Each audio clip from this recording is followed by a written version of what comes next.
Can everyone please be seated, those who are spectating the debate, because we are about to begin and we would want very zero to low level disturbance. Okay. Hi everyone and welcome to Open Grand Finals of Trivium 13. This is Mahesh R and I'll be chairing this round. Judging with me are Hi, I'm Smriti. I'm the panelist for this round. Looking forward to a great debate. Hello, how's this side? All the best for the debate. Hello, this is Meg. I'll be a panel for this round. Best of luck. Hi everyone, Adi on panel. All the best. Hi everyone, Samak on the panel. All the best for the debate. Hi everyone, I'm Himanshi Wadhwa, judging here. All the best. Hi, this is Vinod. Good luck to do this. I know, good luck.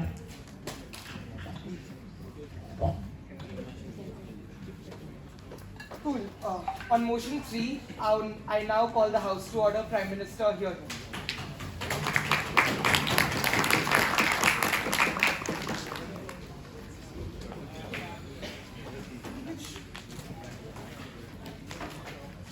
Who's keeping time?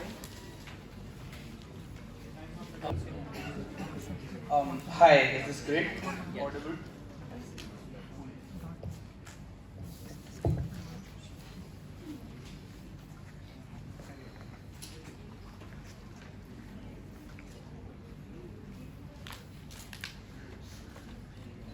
Alright, starting in 3, 2, 1. As a minority person, you're probably stuck in a nation that's antithetical to your existence in the first place. What does this minority cover probably look like? Firstly, you have structural barriers to accessing things like education, healthcare. You're probably living on the outskirts of cities, in ghettos in US and stuff like that. You have secondly, you have no historical precedence of you gaining rights in the first place when constitutions were being formed. That came as a later on stage, like things like reservations if they want to claim on their side. I think those came post facto the constitution's creation in the first place. So the premise of what the constitution was built on was primarily for the majorities and not for the minorities, right? So we tell you that all those kind of things that came about as a consequence are tokenistic at best. Thirdly, there is negligible political capital for you to bring about any structural change in society, primarily because of this reason that you are a minority, so probably like 10% of the entire population. You're not a significant vote bank in a democracy for people, for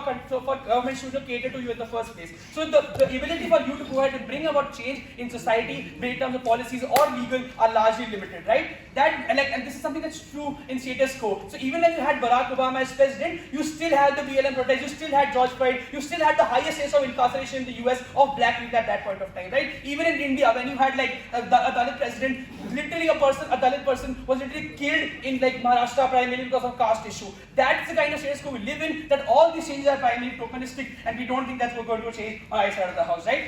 And lastly, on the idea of how you live. Because of the structural barriers in education, in legal systems, in social, economic, and political systems, you probably are living in a very poor and in a squabble condition. That means you probably can't you're probably living hand to mouth, paycheck to paycheck. You probably can't access things like just rising up the corporate ladder, and you don't have a lot of money to go ahead and invest. You probably have limited capital, just sustain yourself at the best, and you probably just push your child. In the best case scenario, put your child in a local school, but that's primarily it, and not more than that, right?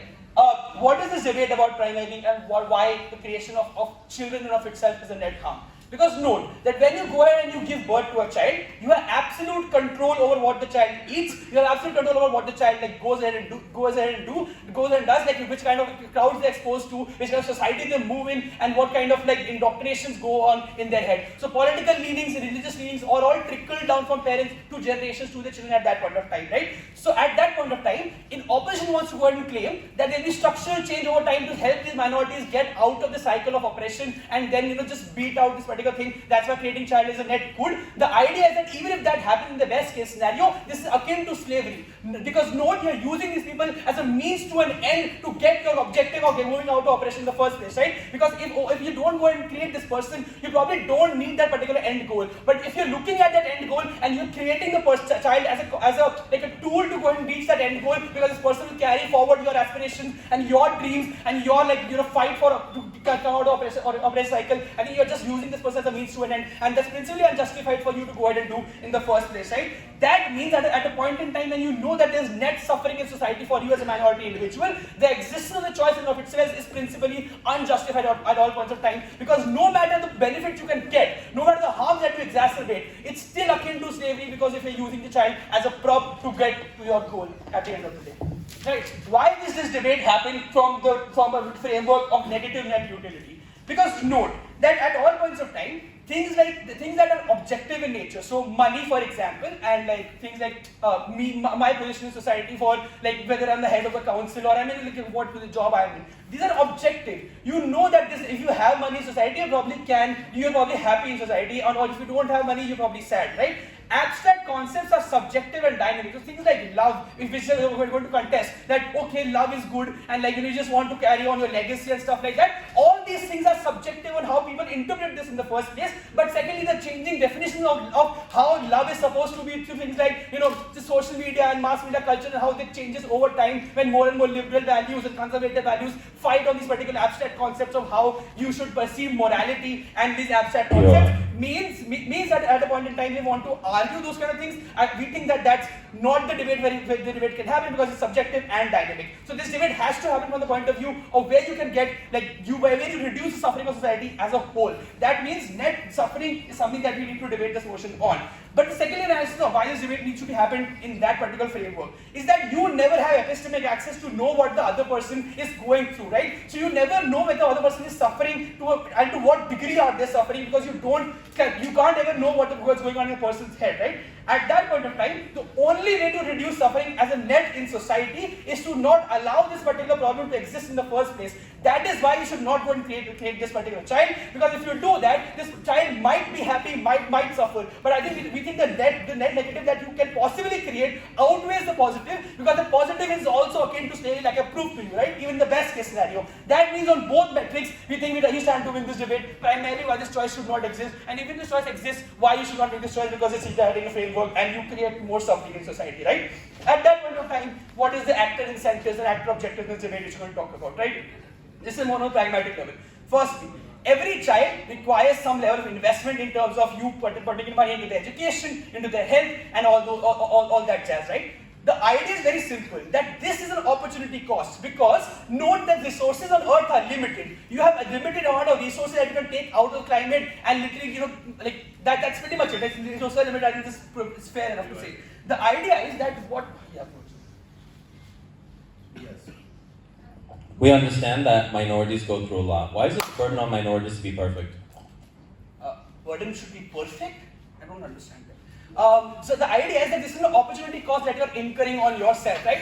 I think on our side we can access the most likely impact of giving you, as a parent, the maximum amount of utility by using that money for yourself and not for your children. So you can probably move to a better house, or just do something good with that money, maybe get better healthcare for yourself, as opposed to investing in a child which might not end up going in the way that you want it to go. You might end up increasing suffering. I think that opportunity cost is something that pragmatically wins this debate on the first measure of objectives. Secondly, if you see your child suffering in our scenario, which is likely to be the most probable scenario because of the frame that I gave to you, the idea, the regret and the guilt you have as a parent, that you feel that I could not fulfill my parental responsibility and I should have done better, maybe sacrifice even more, is a problem, because now you're still in a constant cycle of regret that why did I make this choice in the first place, or even if I didn't make this choice, why am I not able to succeed? I think that regret and guilt is something that's harmful to the actor in of itself, because of mental health harm, depressions and anxiety, all those things. Because note, at the end of the day, you're living in a heterogeneous society, you're probably going to bump into people, you're probably going to compare yourself to other people. That means those harms of you going ahead and falling into the trap of you regretting and becoming guilty of your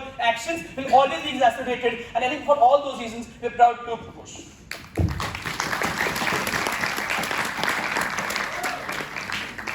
I thank you, Prime Minister, for that fine speech. Let's welcome the Leader of Opposition. You're here. Just give me like 45 seconds. Just confirming if I'm clearly audible to everyone. A little feeble. A little louder. Just confirming if I'm clearly audible to everyone. Yes. Dan, you all really don't want me to cough, huh?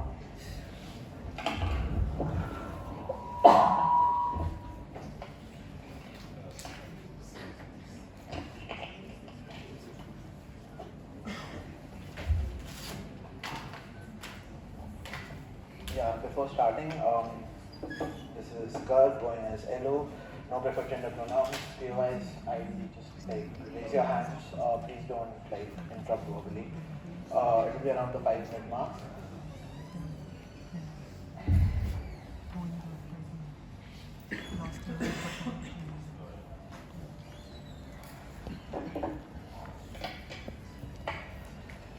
Alright, I will be starting my speech in 3, 2, 1. Alright, panel.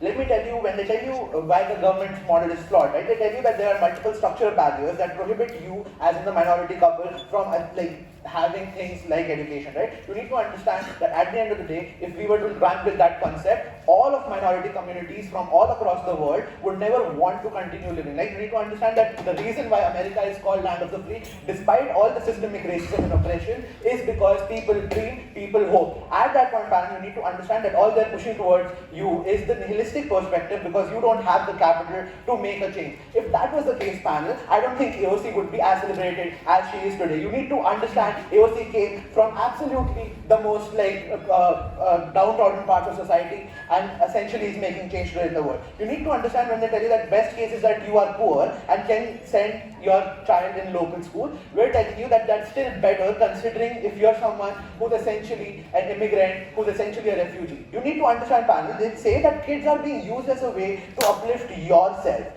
I think basic debating knowledge tells you that parents have the best interest of their kids, and that has to be assumed, right? I don't think any person has a kid to say that, hey, you know what, I really don't want to work in my old age and I'm going to rely on my kid, right? You need to understand they relate money to happiness. This is problematic, and panel, I'll tell you in my speech why. You please put that on your sheets and leave some space, right? I assure you. They tell you that utility in using investment on yourself is something that's extremely useful. Panel, the PM somehow, even if poorly, manages to discount emotions completely, not truly explaining to us why so many people are able to turn their emotions off so perfectly on their side of the house. You need to understand, panel, what is at that point the minority couple. A minority couple is a couple that has been married or has been living together for an extended period of time. This debate is not about the people who have been dating for a short term, right? This is because those couples are not thinking about kids. This debate then is about people who have a significant amount of investment together emotionally and in terms of capital. This means that they have a shared bank account, they share the same car, they live in the same house, yada yada yada. Number one, we don't think that the gov can fiat expenses as being a reason to choose not to have kids. The ability to make decision comes with there having been discussion and essentially talks having been made that, hey, I think we're ready to have kids. Do you think we should do that? Number two, minority couple who is struggling but still wants kids at that point, essentially need to understand, we don't think that the gov can fiat this, right? But you need to understand the minority couple who is struggling in the real world. If they decide to have kids, that means their desire to have kids is so strong that they're essentially willing to go fight those barriers, and at the end of the day, emerge victorious, right? And these are primarily motivators are leaving a legacy. But even at a fundamental level, they want to feel the solace of having a child. Now, panel, we need to define the experiences and essentially what motivations of minority couples are. They have faced systemic racism, oppression, gatekeeping. This means that they have had to trade off life experiences time and time again and have not had happiness because of this. Example, they are not able to get into Harvard and get jobs, etc., etc., right? That's their entire premise. That means a significant amount of things that could give them happiness have been limited. This means at a time when you are considering that a white picket fence house is possible, I can reach there, you get an ability to dream of all these things that you couldn't dream of before. Why is this likely to occur, right? Because essentially there's two types of stakeholders, right? Number one, privilege. Majority of these, most of these minority couples who have the ability to fight the system, be it having stable jobs, be it being moderately educated so that you can work in a garage, are essentially going to choose to have kids and are being even at their characterization going to be able to provide for their kids, right? But you need to understand, panel, if there are the second people, those who are not in this position and who are extremely downtrodden are now going to see the child as an ability to produce a life that you never had, right? Because they are going to motivate you to essentially work for your kid, and that in itself helps you become a better person and live a better life, right? This means that in New York City, if you're not, if you belong to a minority community, if you're not having enough money, you can't ever imagine yourself going to Columbia University. That means now, when you have kids, even if you haven't had that yourself, you're going to provide that for your kids. They are incentivized to then take the only measure of actualization that is left to them, and they are like entitled to do so because of all the oppression that they have faced. We don't say that the kid is going to have a brilliant life, right? But this means all efforts of this couple now go into ensuring this child gets everything that can possibly be provided to them by this minority couple. This means parents know they'll have to work, and they do, and this kid is now at the very least more uplifted than the couple. What is the principle that you judges debate on then? It is the basis of what desire is likely to override the logical point that Garv is trying to push. You need to understand what epistemological oppression is, right? Nature of government case is that you will not be able to take care of this child. However, this is where their entire capitalistic thing also comes in. The narrative that Garv is trying to push is one that has been created and is dictated by the privileged minority. This means that according to them, if you can't buy Fisher-Price toys for your kids, you're a bad parent. This means they assume that minority couples are living in privileged neighborhoods where you can get toys in the first place. This is harmful because we tell you that taking care of your kids is subjective. Ensuring that your child has food, water, shelter, even when you don't, especially when you didn't have it yourself, is something that we call taking care. Here. You can choose how you want to raise your child, but the child also has expectations because they probably are living in a society, they probably bump into other children, they probably compare themselves, and that's why they have expectations from you. If you can't fulfill the expectations, you will be living in regret and guilt all your life. Alright, man, you need to understand one thing, right? The choice to have a kid is the choice of the parent. This kid hasn't been born yet. They are deciding whether or not they want kids. The same principle you apply is whether or not women should be incarcerated for smoking while they have a fetus in their stomach, right? You need to understand the reason why the child does not matter and why you can't criminalize it is because the want of the living is far greater than what this child can do right now. Number two, the entire expectation that comes in at that point is still going to be negated because they see their parents hustling for them and loving them and doing everything that they possibly can in order to ensure that this kid lives a good life, right? This means that even if you're uneducated yourself, if you can ensure that your child has had basic education, even if for 6 years, this child may not know what German romantic art is and who Caspar Friedrich is, but they'll know how to speak the local language, read it, get basic math that will allow this kid to get a job at a grocery store, that they now can use to live a better life. That's what we call taking care of your child. You need to understand, panel, at the end of this day, the debate is whether or not the oppressed have been oppressed enough by the majority, and whether or not the majority now gets the opportunity to damage and oppress these oppressed even more so. And at that point, we're extremely proud to oppose.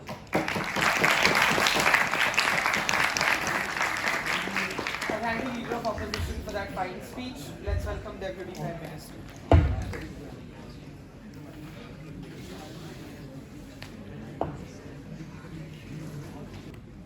Okay, can you hear me? All right, perfect.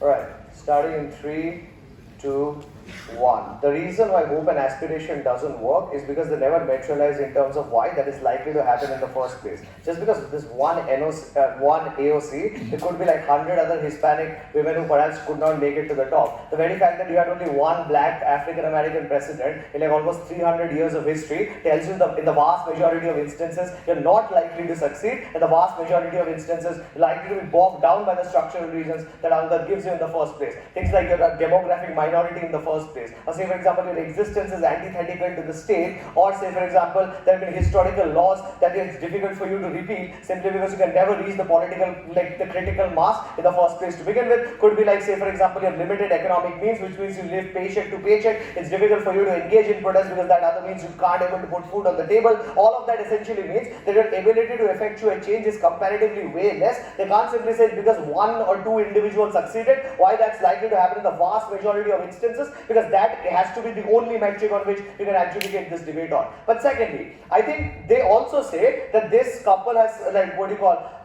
has has a greater gamut of experiences because they've lived for a greater amount of time. I think this is no benefit to that case simply because of the fact that never proves in terms of why that interaction with society has been ever positive, which means the harm still stands at the end of the day. I'm not too sure in terms of what you being in a relationship for 10 years anyway means, if like that leads to more amount of negative experience that you have suffered together as a couple because of all the structural reasons the society is likely to subject you to. But thirdly, I think this is also undercut by the third framing when they go ahead and say that like you're likely to face what you call things like racism and oppression and systemic structural problems, which means this automatically compounds the harm and like they themselves concede is likely to be negative. Thirdly, I think then they go ahead and say that you get some level of solace by having the child. I think this is still consistent with Angad's principle of slavery, because this is what you need to buy as a principle in this round. Like literally having the child is akin to slavery, because you literally make it eat what it wants, like make it do what it wants, literally indoctrinate it into the political ideology that it wants. And at the end of the day, you're yourself getting happiness through the existence of a child. You're doing nothing but using the child as a means to an end, which means at that point of time, if slavery is something that is unjustified and immoral, this is akin to slavery, which means this automatically becomes an immoral move that the actor is undertaking. Which means point at which when you exercise this choice to have this child and get the solace, you're literally using it as a means to an end. I think at that point of time, it's legitimately immoral to go ahead and do so in the first place to begin with. But I think lastly, they go ahead and say that you can still learn the local language and like have a job, etc. That doesn't prove positive utility, because that proves neutral at best, because you're just having a mere existence at the end of the day. I don't think that how anyway improves like the positive utility on society at the end. How do you need to adjudicate this debate largely upon? I think you need to adjudicate this on the on the premise that whether the exercisement of this choice of having that child or not having the child, which of that leads to more amount of positive utility at the end of the day on the parent and society at large. Right from speech one, we've given you several reasons in terms of why having that child is like when you have that child, it's way more likely that the minority child is likely to suffer because of like institutional racism, things like structural problems, and a very less ability and agency as a minority to ever change the system in the first place to begin with. Whether it be like say for example black Africans in the US, or say for example religious minorities in the majority of states across the world. I think the problem that automatically then becomes is the existence of the child creates a net negative utility in the vast majority of instances that the child has to suffer from. Note, you don't have epistemic access to how individuals get happiness from. You're not contending that, but you do have access to the knowledge of them suffering, and point at which when you know that, and this you having that information that they are likely to suffer in the vast majority of instances, and you still choose to have that child, essentially means that this is like tantamount to negligence, and at this point of time you know that this creates more negative utility on society at the end of the day. Which means at this point of time, the exercisement of the choice leads to more negative utility, because this leads to more amount of suffering. You increase suffering on society by n+1 with the existence of the child. In the absence of this, at best the society like remains neutral. That's still a positive benefit on our side of the house, point at which when you choose not to have that child. But secondly, I think this also means that the reason why you then have this obligation systematically is because of your knowledge of this information in the first place. Because if it is correct, and this is why the principle is not consistent, if that child leads to positive utility on the parent, then the extension of the principle means that you need to have unlimited children. I don't think they can prove that in their speech, because that is to the extent they need to prove that principle at the end of the day. Because if it is correct that it has some level of positive utility, then the only way they can maximize that principle to the fullest is having unlimited children. So the reason why that is not going to, like, I don't think they can prove that, which means the only principle that is consistent in the round is reducing the amount of net suffering at the end of the day, reducing the negative experiences that you can do. That's a more consistent principle that you should buy in this round. At the end, we think at the end of the day, your obligation to reduce the amount of suffering in society at large is something that needs to be prioritized in this round, simply because at that point of time, once the child does not exist, that reduces the amount of suffering, but also the pragmatic amount of harm that is accrued to the parent at large. We've proven to you why the child is more likely to suffer than, say, for example, lead a better life, which means I don't think this literally works. But second argument, largely in terms of resources, point at which when you choose to raise the child, note that you're making your life comparatively worse off, which means you could have saved that money to essentially move to a better neighborhood, or say for example had like 3 meals a day instead of 2. Point at which when you choose to have the child, it is spent on its education, ensure that it goes to a better school or has access to facilities, which means you reduce the amount of like quality of life that you have as an individual, which is detrimental. Yeah, go ahead. Again, please engage with the idea that minorities have their own set of lived experiences and stop comparing to the normative world.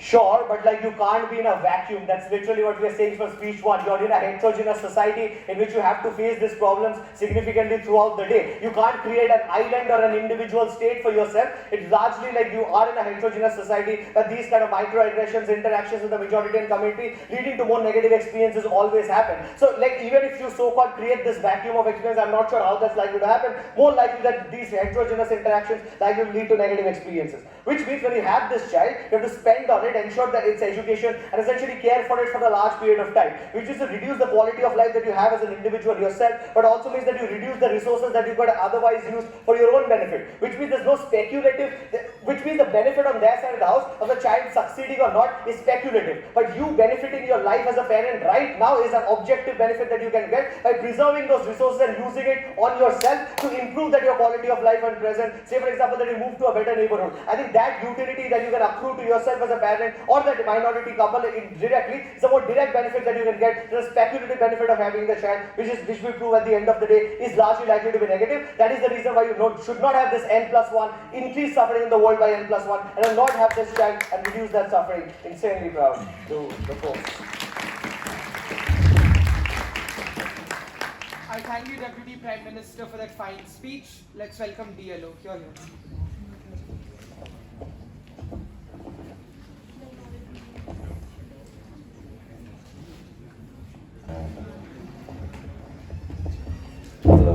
Hello. Hello. Am I audible actually? Oh, sorry. Okay, cool. Yeah.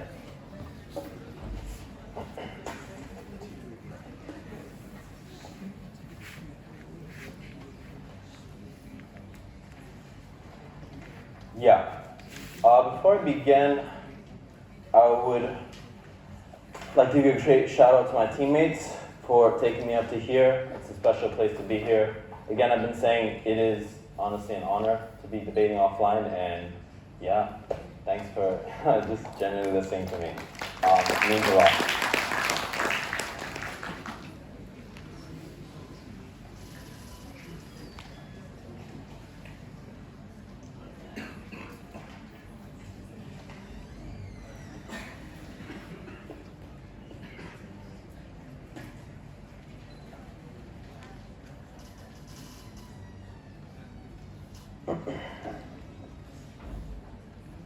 Yeah. Starting in 3, 2, 1, go. Panel, as a member of the minority community, this debate goes out to my mother well at large. Let's get right into it. My constructive view are fairly simple and they're fourfold. First, on the nature of community and why opposition to that government just goes out to debate. Secondly, on legacy and what that means. Thirdly, on the life of the child and why they grossly misconstrue what that's going to be like. Lastly, on private and public, and then the solace of the family. Panel, keep in mind the time that they don't operate from the interests or the beliefs that a minority individual and couple are likely to operate on. All objective ideas that they talk about occur in a vacuum and isolation and cannot be taken as substantive ideas of why you would not choose or not to choose to do a certain thing. Nature of the community. As a minority community, culture is extremely close-knit. That means you have an increase in things like large families, cousins coming over, gatherings happening on your side, on our side. That means the family basis is strong in terms of motivation that starts at a young age, which means these are foundational experiences in the fact that minorities have larger families, they mean that you hold cousins on your arms, etc. This provides solace in the fact that family is a safe space for minorities where one can develop the nature of life as they seem fit without societal connotations. These are foundational motivations, which means that Thanksgivings, without that turkey leg with your niece stealing it from your plate, does not hold the same actualization that material success does on government's world. We believe you're also far more likely to have deep-lying bonds where the desire to give your grandpa a child means that you cannot just continue to engage with these communities without feelings of loneliness in terms of lack of participation in case Whip tries to come and flip it. Because you would believe that your contribution to this bubble of joy is lacking, and that takes a factor into what an individual would do. Secondly, on legacy. We tell you that minorities have an unspoken desire to establish a legacy from whatever they can. If government twists this, we're going to correct it. This means on a larger sense, This is enacted in terms of policy change, which you say is not possible. Shout out to AOC. But on a sliding scale, the basis of this is to create a foundational basis of what you want life to look like. This is due to the same harms that government mentioned. At the time that you know, and I can trace my legacy to slavery, where my forefathers were brought to America in chains, this means two things. Firstly, your ability to create and keep material wealth is harder with the concept of private property that you're isolated from. This means that the result of these problems are something which no team can solve, that clash there. But secondly, the nature of objectives has changed, re-impacted by the continuous racism, which means that family takes a deeper meaning in terms of your A priority goals, as it's the only factor that existed from time immemorial. This means that family and community are pedestalized, and you're more likely to do things like focus the resources toward your child. You're likely to do so at the expense of yourself, and we believe that if that's a choice that determines the action, it's perfectly valid, and it's something that you find meaning and significance in. They can't argue logical. This also means you're likely to focus on creating a platform that this child can exercise more autonomy in whatever it matters. Why is this more likely than Garv's claim? Because we think that empathy arises from suffering and shared experiences, which means to say you're far less likely to instrumentalize your child compared to those who do have private property, compared to those who often see a child as an objective to do things like continue the family name or get inheritance or get gold or pass along the money. Then, on the idea of the life of the child. We necessarily think, again, Garv wants to isolate the child. But Garv tells you the debate is about the parents, but this is my life. Let's actually dig into this case. A child is born and knows the struggles that exist. Every child says at one time, I wish I wasn't born, that's resentment on the parent. We don't think that's really something that they're going to bring in as a clash and debate. But a child will grow and inculcate the experiences of the parents through proxy, through things like listening and talking, which means that your source of happiness is based on the community that you're a part of. That means fulfillment is a sliding scale that still carries deep meaning in terms of sitting on the porches, just going to the mall even though I have no money, playing basketball, seeing the Honda Civics drive up with their mufflers torn out is my source of enjoyment and is based on my community interactions with my cousins. This means to say, furthermore, unless government wants to just sterilize minorities in terms of population demographics shows an urgent need that's likely to carry, parents are the ones best equipped to deal with the issues that the child is likely to face. They know how to get past in job interviews and know what you need to say. My mother taught me that this accent was necessary and essentially manufactured that to give me a higher opportunity and success. They know how to engage with racism in the subliminal ways that actually create the ability to create the life that has a higher status and ability of living. What does this mean then? This means you're likely to have an increase in the utility of life with this knowledge, and this is comparative. They cannot paint this against someone with greater access and resources and then say we fail. This means to say a comparative increase from what your parents had as success is something which you're likely to take forward as motivation to go further. Which means to say that if your parents were illiterate and you were able to even approach 6 or 7 years of education and you weren't able to sustain it further, your ability then to read and write means that you can access a greater quality of life that both you and your parents would be proud of on that factual. Thirdly, on private and public. Only for minorities is it expected for them to have to trade off private goals for public gain. Which means, in government's world, only if you're Obama and you achieve the excellence of all white people can you start to have children. This is based on external value judgment that we don't think the couple is immune to. They know racism, they understand it exists, and this is why they factor in the decision. But that means that individual motivation is not that. It's that we want to have it all. Which means that government's case is a dead end at the time that people will naturally pursue higher degrees of self-actualization with all resources available to them. That means also government cannot determine the choice based on logical factors, and then the emotional actor with their trauma and lived experiences will behave in this narrative. What does this mean then on top of that? We also think that in the comparison, a couple is likely to enter into spheres where they have more influence, which means they are going to prioritize the private because they're going to create substantial change in terms of what their personal satisfaction look like. What is the ops counter? Basically, only Obama can have kids. Lastly then, on the solace of the family.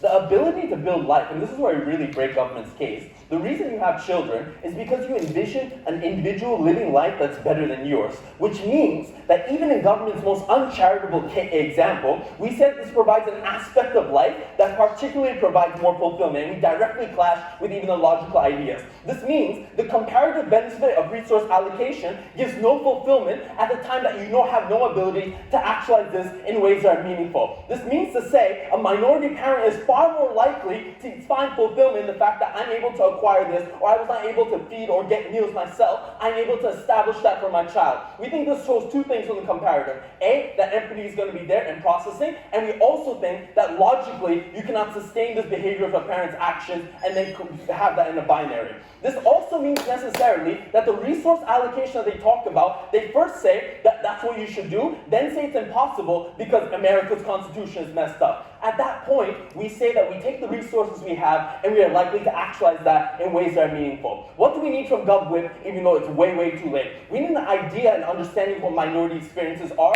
that's not cherry-picked on the basis of what the white man thinks. For all those reasons, very proud to oppose.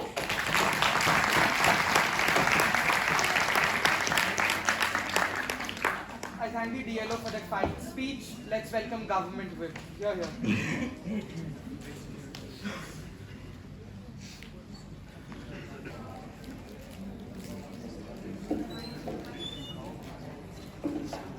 Okay. Starting in 3, 2, and 1. So the pathway for opposition to have won this debate was to prove that minorities in status quo have mechanisms to go ahead and feel happy. The way we won the debate from first speech was to explain that such mechanisms do not exist even if there's some material at DLO which I'll clash with. First, I'll explain to you what those reasons were.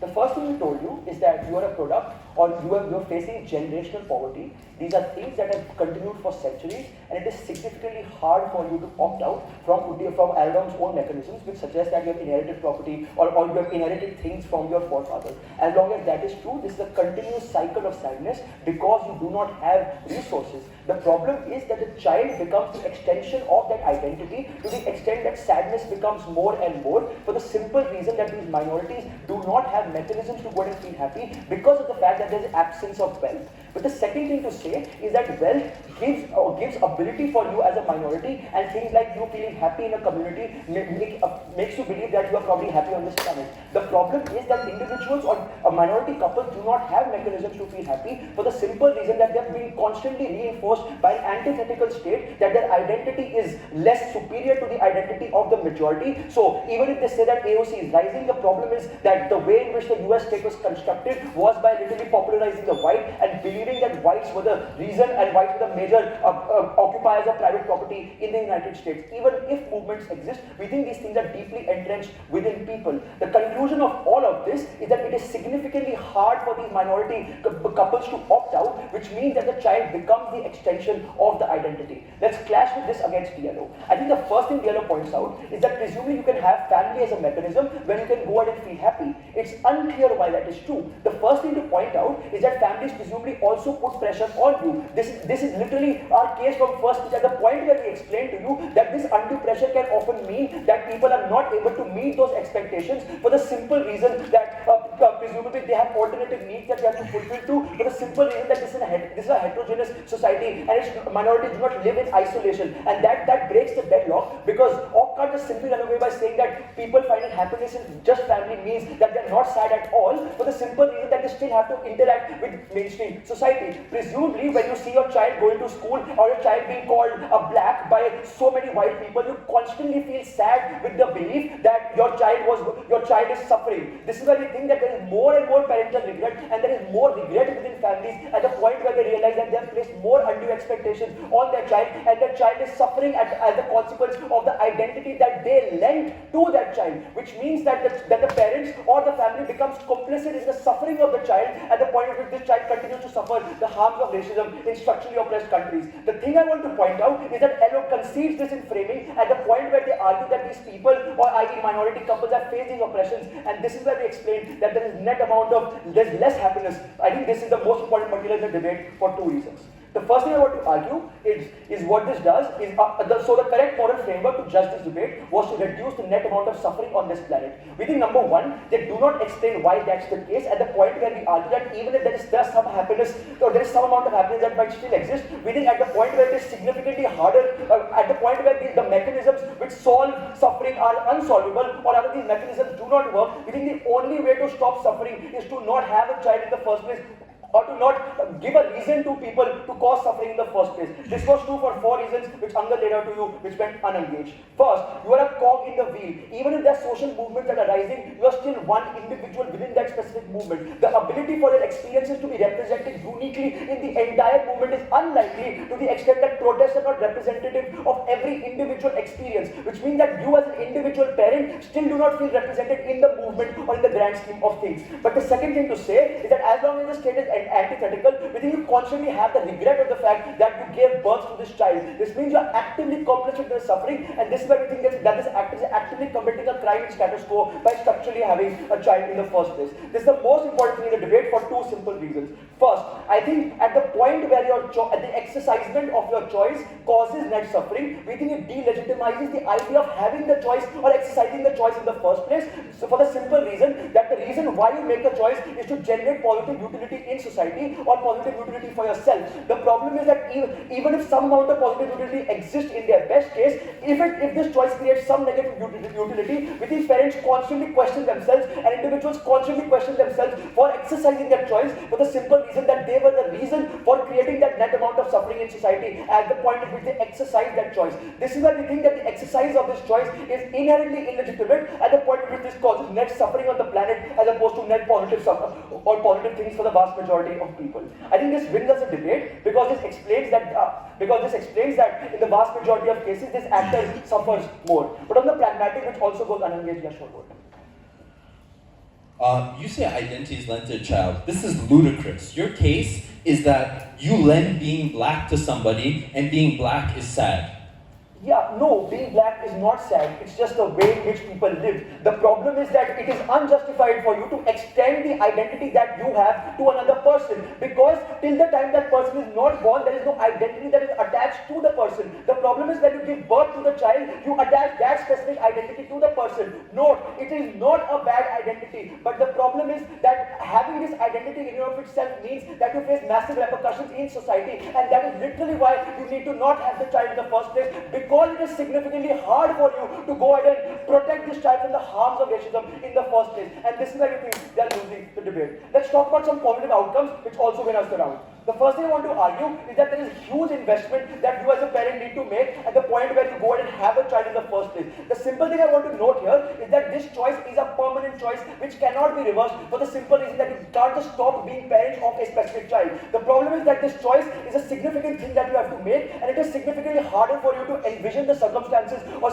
envision the things that might come at the point where you go and exercise the choice. So we think at opposition, if the choice is made, it is an irrational choice because the child is likely to suffer at the point in which you exercise that choice in the first place. And this is where we think that as long as you have huge investment and huge amounts of money that you are investing into the child, we think what you are simply doing is you are putting more and more burden on yourself as the specific actor. But the second thing to say is that you constantly compare your child or situations of your child with someone else. At the point where you see a majority child probably getting better, you think that your circumstances are increasingly more hopeless, and you believe that you were the reason of creating the suffering for your child as well from ops own mechanisms that you care about your child. If you care about your child, you also care about the suffering that they're constantly facing, and that is the point where you think that is more and more regret, at the point where you as a parent feel that you were the reason why that suffering happened in the first place. Which is where we think that it is very, very important to not have the child in the first place, because if you have the child and if you exercise the choice, that is the point where you assure some amount of suffering, and we think even if in the best case there is lots of happiness, it is important to reduce that suffering as long as all mechanisms of addressing suffering have failed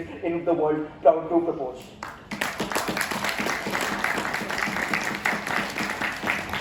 I thank the Garv for the fine speech. Let's welcome opposition with.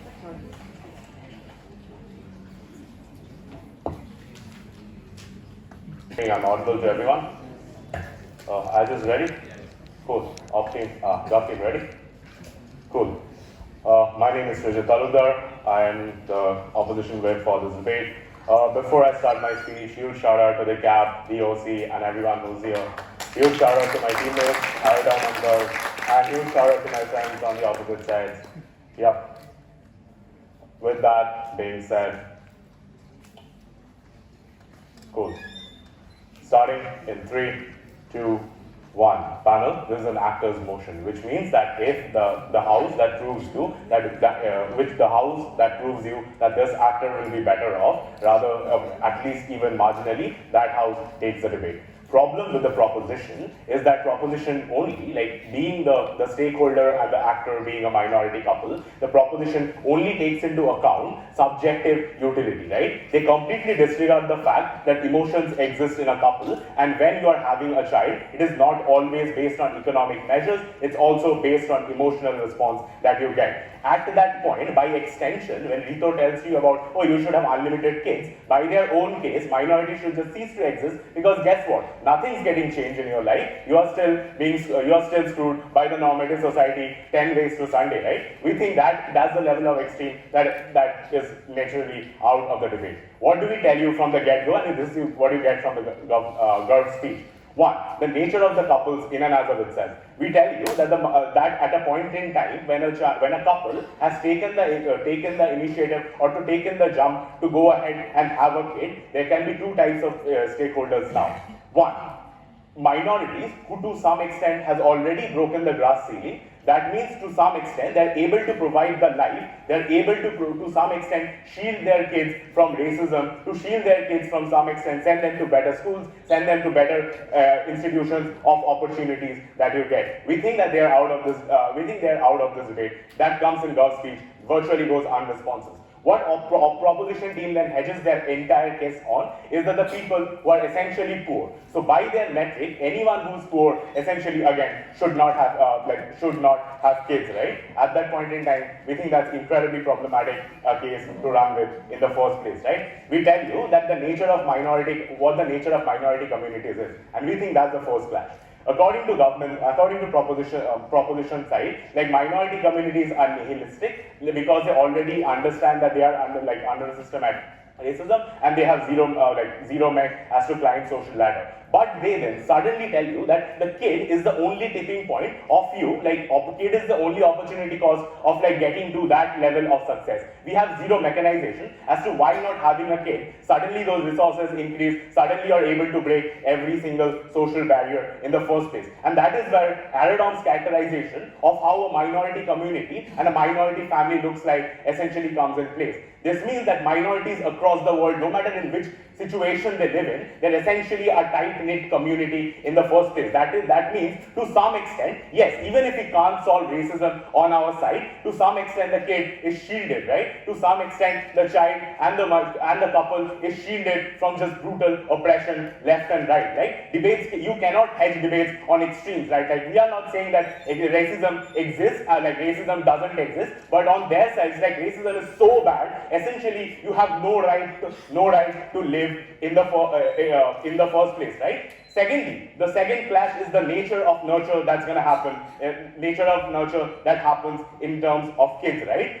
Their metric is entirely based on how the majoritarian society thinks you should be taking care of kids, right? At that point, the majority ideology that, oh, if you can't give your kids into Ivy League schools, if you can't give your kids that expensive toy, at the end you have failed as a parent. We tell you that even within those couples who probably are not that rich, they are still to some extent are able to fulfill the needs of the child. We think that is enough. Then they talk about, and that becomes the next clash of the debate, is the life of the child in the first place. Again, debates cannot be run on extremes. Their idea is child essentially you will get racist idea you'll get battered left and right on every single level of the society, right? We think that, or even on that metric, the motion itself talks about the couples in the first place. So that is why I don't think that clash is as important as the debate, in the debate in the first place. But we still think, because Aradome and Garv does a tremendous job of telling you what minority communities look like, we think enough said about this debate in the debate, right? Now, their extension to that is that child is going to be sad, you're going to be made feel inferior. That is based on the idea that happiness essentially exists in isolation, i.e. the bubble. And that means the child's ability to perceive happiness in their case is entirely based on what the majority thinks is necessary for the child to be happy, right? This is essentially also, to an extension, what they do is like they force a singular married couple, which is the primal actor of the debate, to shoulder the collective suffering, right? And at that point, they completely disregard the unique personal suffering, like without explaining that like this is a unique personal suffering in the first place. We think that as a couple and not as a minority community, which is I think the primal mistake that proposition did, you don't have the responsibility to essentially like right every wrong, like go ahead and like fight the world and essentially like change the world. Essentially, to an extent, what Aradome said, the only minority that's having child in the proposition's case is Barack Obama, is probably like Kanye West, like though we all know how that turned out. But that in an extension, right? That in an extension, like what do we tell you, right? We tell you that like suffering exists to some extent on both sides of the house. What is not true to the proposition is that this outweighs a colored like suffering and outweighs the like motivation of the actor in the first place, right? We think that the reason a minority couple would choose to go ahead and have a kid is essentially so that they can give the best to the kid, because that essentially, even at proposition's best case, acts as a lightning rod, because now you know you have someone to take care of, you know that this is probably the sole legacy that you are going to be living in your world. At that extent of time, you are going to actually try to break open the societal glass ceiling and actually try to go ahead and like get some form of self-actualization in the first place, right? At an extension, like suffering is essentially not suffering is not a monolith. And again, if that's the case, no minority has a right to exist in the first place. What do you get from proposition side? We tell you that it's not always just utility, just economic reasons why couples choose to have a child. We think minorities, because they have a right to self-actualize according to their metrics and according to their standards, we think it's principally justified for a minority to go ahead and get some amount of self-actualization in an extremely harsh world. That is the principle you're going to judge on. Again, repeating for the last time.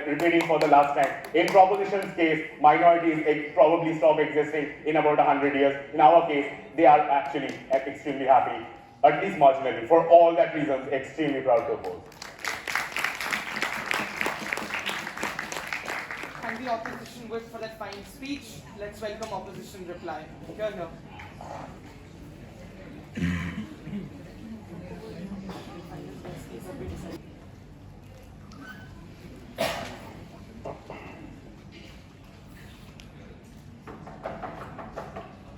Yeah. Starting in 3, 2, 1, go. Panel, here's how you adjudicate the debate on 3 primary questions. We think first is, what is the motivation of this actor, which you think the governing body by far and large ignores. Secondly, does this motivation seem to provide self-fulfillment to the actor to the point at which they're likely to operate on this action and motive? Something, again, government does not do. Thirdly, is suffering a monolith, and does the potential of suffering determine all choices and how the actor will weigh a prospective situation? What does this mean then? We'll actually go into the second one because it's very interesting. When they talk necessarily about motivation seeming to provide self-fulfillment, Optus logically says, bro, just go buy a house instead of investing all this money in your kid.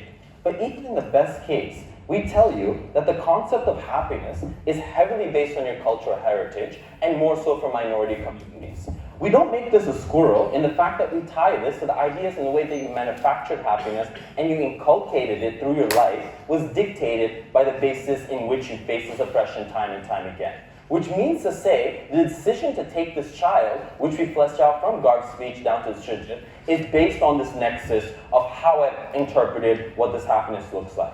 This means then, when government gives this whole spiel on slavery, we say that it's strengthened this cultural closeness and it's narrowed down what the specific metrics of happiness are and how you fulfill them on a fundamental scale. That means, on the comparative, government does not necessarily prove why the actor works this way and assumes then a rational actor with no types of objective biases that may exist within a situation. Yeah, I hope. Yeah, hope that's working.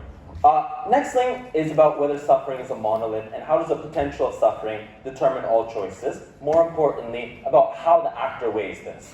This is why we say public versus private, which they largely ignore, and at that point we think on this clash we take the debate itself. That means that the private spheres of life are not based on the potential of suffering in which you've inculcated that throughout all spheres of public life. We accept all the government's characterization. We tell you private spheres become the space where you find solace and are likely to integrate this type of heritage and cultural closeness in terms of the activities that you play, in terms of sports that you occupy, in terms of what makes you happy, which means the majority view of going and doing things which may give you satisfaction is not necessarily the comparative for minorities in this choice. What does this mean then? This means then that in the choice of having a child, there's a basis to provide this platform of life that allows you to establish an even basis for something that has come in the future that you did not have. No engagement from government about why this is a convincing principle. Then they tell us that the idea that they're suffering or the idea that's there means that you have a duty not to have this child. We tell you then that any person who has faced any type of oppression cannot be responsible for the cause of oppression and cannot be labeled as a person who necessarily overturns the system.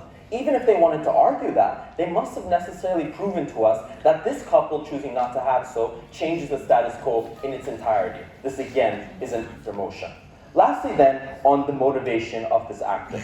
Largely opposition says this is a selfish person, they're going to do horrible things and essentially instrumentalize their child, which we think is a worst case actor, but we still take that out of the debate anyway. We tell you what legacy means and why legacy is likely to be interpreted through a form that's excluded from the majority view of things like private property. You're far more likely to see legacy as the ability to have joyful experiences, as the ability to escape things that are, that go in with minority experiences, such as the idea of maybe trigger warning, domestic violence, struggles at home, lack of education, so on and so forth. We therefore tell you the motivation is likely to be far more positive in terms of providing these resources and balances, and we say even if the actor is okay with the expense, it is fundamentally and completely okay. With the last 10 seconds, what do we provide to you? They talk about suffering. We say, before you have a child, the parents are largely hopeful. They see the idea of a new beginning.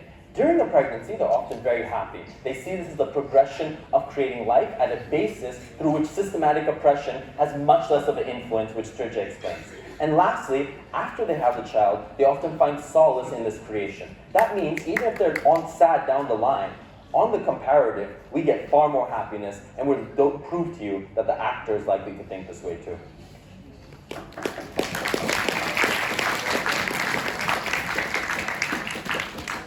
I thank the author reply for that fine speech. Let's welcome government's reply to conclude the debate. Here.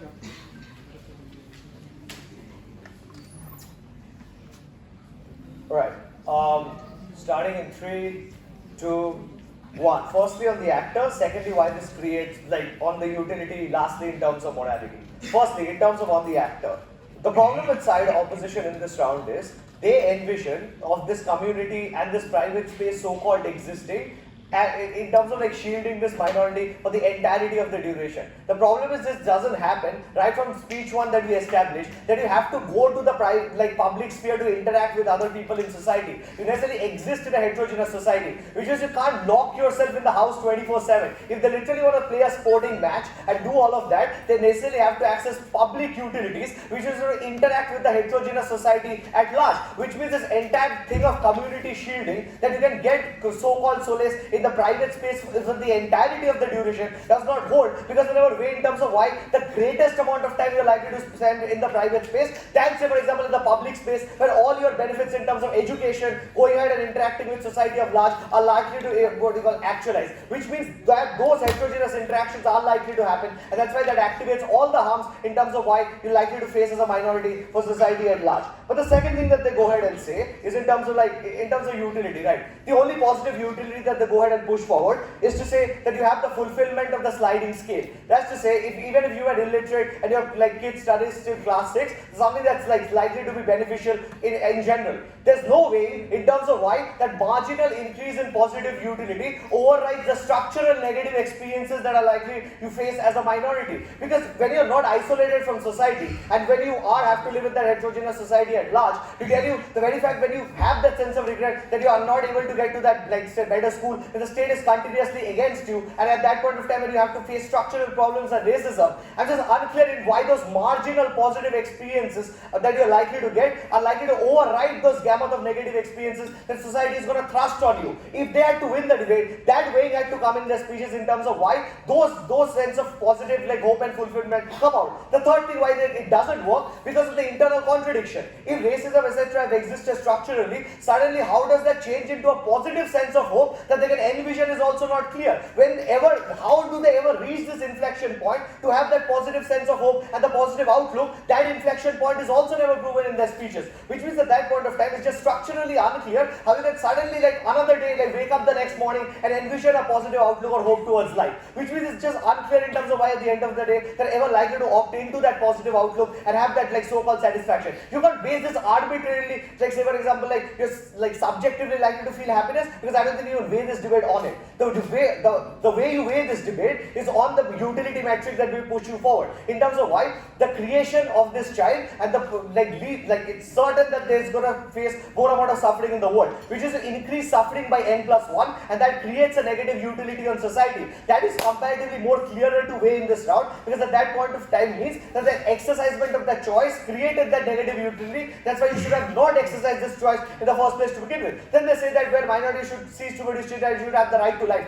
Right to life was never a weighing metric in the first speech to begin with, which means that things like abortion are legal, which means I'm not sure why right to life is the most important thing or you should ever wear. Why is it a good thing at the end of the day? Which is that you just can't win on rhetoric, that you should, like, just mere existence is a positive thing on and of itself. Lastly, we said how that actor benefits at the end of the day. It's not about your private property and buy houses. Like literally, the benefit that you can accrue on the child is speculative. The benefit that you can accrue on yourself by preserving resources is direct and certain, which means you essentially now have like 3 or 4 meals instead of 2. You have a like greater chance of moving into a better neighborhood, like afford a better life for yourself, than spending that money on say for example things like education, upbringing, etc. Those are not likely to give you, say for example, the positive experiences, because you never have the epistemic access in terms of the suffering that can be caused subsequently to that child, and is most likely will suffer because of the structural reasons we give you. So at the end of the day, we reduce the suffering or we not let the suffering increase by not having the child. They never prove why existence of that child is structurally beneficial and creates that positive experience, and is weighed off against the negative things that society is going to push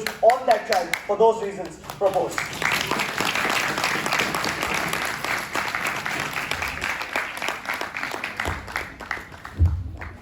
I thank the government reply to that fine speech, and I thank all of you for an engaging debate.